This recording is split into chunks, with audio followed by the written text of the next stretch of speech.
If anyone had told me that the deepest cut of my life would come from my own family, and that I, at 55, would rise from that humiliation not only stronger but triumphant, I would have laughed in their face. But life has a strange way of teaching you who actually stands with you. And who only pretends it happened on a Sunday afternoon, the kind of afternoon that smells like old memories and fresh disappointments my family had gathered for my mother's birthday. ID brought her favorite almond cake, the one recipe she used to beg me to make when I was younger. I walked in with hope, foolish, naive hope, that maybe this time the air wouldn't feel like thin ice beneath my feet, but I was wrong. Again, the moment I stepped into the living room, I felt it, like a cold slap. My younger sister, Claire, stood tall in the center of the room, wearing arrogance like a tailored coat. She flashed the kind of smile that wasn't really a smile at all, more like a warning. "Oh, look who finally arrived," she said, dragging out her words like she was addressing a child who'd done something wrong. "Anna, tell us. Where's your husband? Your kids? Oh, right. You don't have any." And then she laughed, not a regular laugh. No, this was sharp, mocking, slicing. And the worst part, my parents laughed with her. That was the moment my throat tightened, not with sadness but with a kind of heat that started in my chest and climbed like a flame. I swallowed it. I always swallowed it. "For years, you know, Claire," I said quietly, "not everyone measures their worth by whether someone proposes to them." She placed her manicured hand on her hip.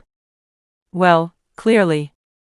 Otherwise you'd be, well, worth something." My parents chuckled again. My world narrowed. My breath tasted sour. And the part of me that always tried to be the bigger person died in that moment. But I didn't speak.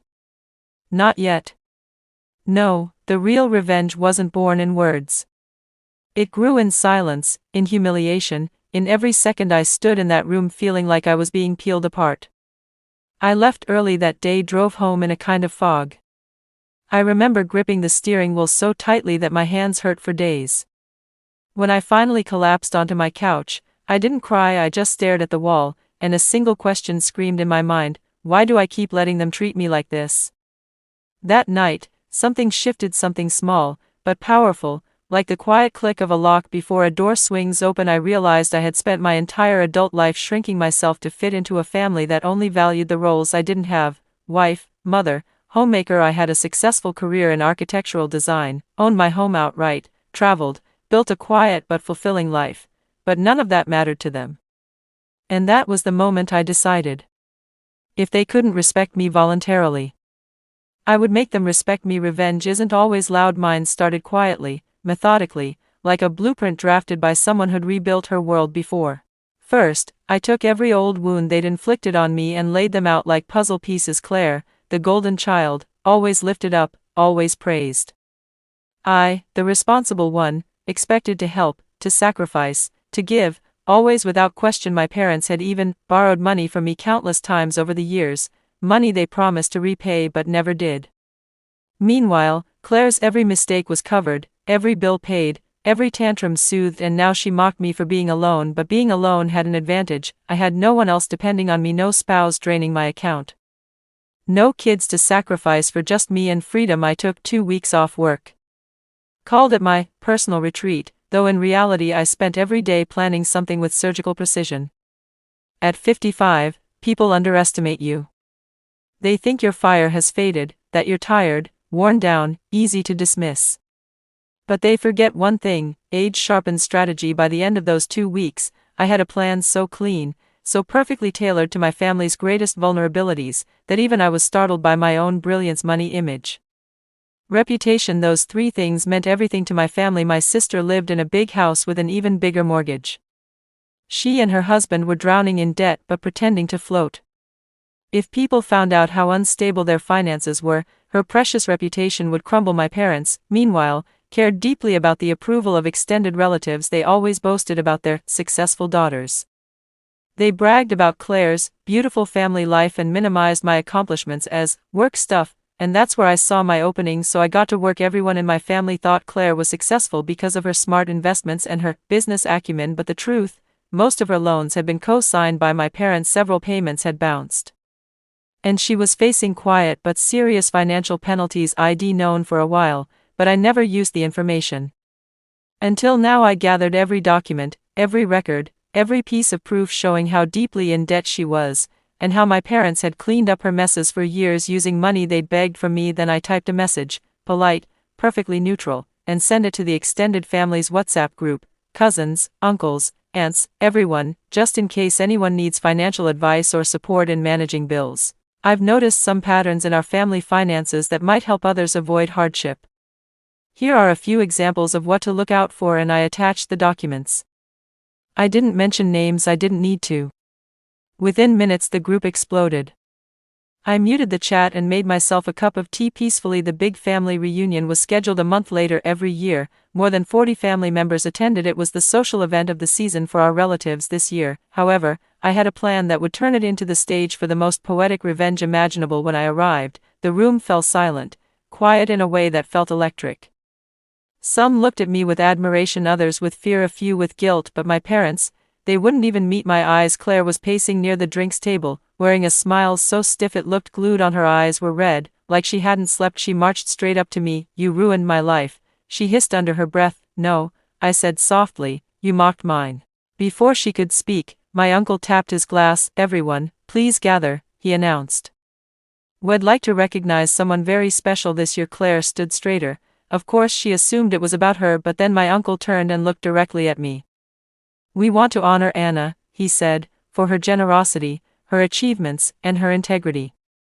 She has supported many in our family quietly, consistently, without ever asking for recognition." I blinked. My throat tightened, but this time with emotion, not pain. Then he added, "And we think it's time everyone appreciates her strength rather than mocking her for being different." The room murmured. My parents looked stunned. Claire froze. My uncle gestured for me to stand at the front. As I walked forward, every eye in the room followed me, not with pity, not with disdain, but with something I'd never felt from them before.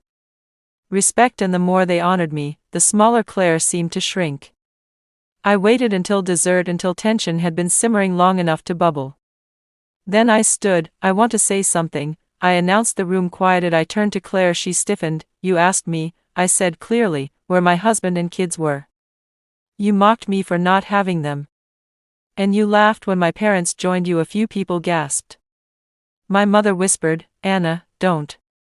But I raised a hand. "No, I want to explain something important." I faced the whole room. "I may not have a husband, I may not have children. But I have a life I built with my own two hands. A home I own outright. A career I've worked decades for. Stability I earned. And freedom I valued." I looked back at Claire. "And your mockery didn't reveal anything about my life. It revealed everything about yours." She flushed crimson. I continued, my voice steady. "I have no shame in the path I chose. The only shame here is the idea that a woman is worthless unless she's attached to someone else." The room erupted into murmurs. My father tried to interject. "Anna, you're embarrassing." "No, Dad," I said calmly.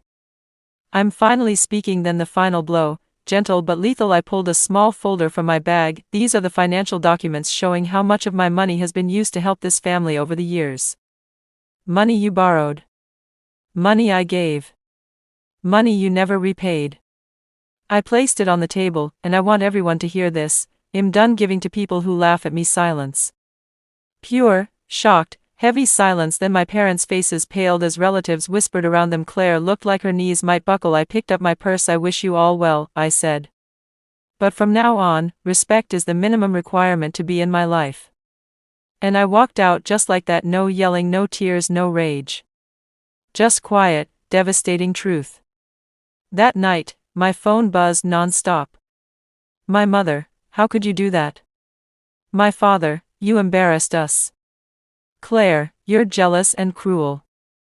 I blocked them with a calmness I didn't know I possessed. For the first time in my life, the weight I'd carried for decades, expectations, guilt, obligation, fell off my shoulders like a broken chain. And the next morning, I woke up lighter. As days passed, something incredible happened. Cousins reached out with apologies. Aunts invited me to dinner. Uncles praised me for speaking up. But my parents and Claire? Silence. And honestly, that silence was the most beautiful sound in the world. A month later, I learned from a cousin that Claire's perfect image had crumbled. The documents I'd shared had spread among the extended family. People she used to belittle now pitted her. Her social circle, built on lies and superiority, had cracked, and my parents, they were forced to confront something they'd never acknowledged: they had mistreated the daughter who gave the most and asked for the least. They called me 3 weeks later. Not for money but for forgiveness. I listened calmly, then I told them, I don't hate you. But I want return to being undervalued. If you want a relationship, it must be based on respect. Nothing less. That my voice didn't tremble. Theirs did, and that, more than anything, was the real revenge. Not the exposure, not the humiliation, but the fact that for the first time in my life, they needed me more than I needed them. So here I am, 55 years old, telling you this story with a heart that's finally free. I don't regret not having a husband or children. I don't regret walking out of that reunion. I don't even regret the decades I spent trying, foolishly, to earn love from people who didn't know how to give it. What I regret is not standing up for myself sooner. My revenge wasn't born from anger, it was born from realization. Realization that silence is not strength. Realization that family is not defined by blood. Realization that respect is not optional. And to anyone who's ever been mocked for the life they chose, or the life others assumed they should live, let my story remind you, sometimes the strongest thing you can do is step out of the room where you are not valued. And sometimes the sweetest revenge is finally choosing yourself.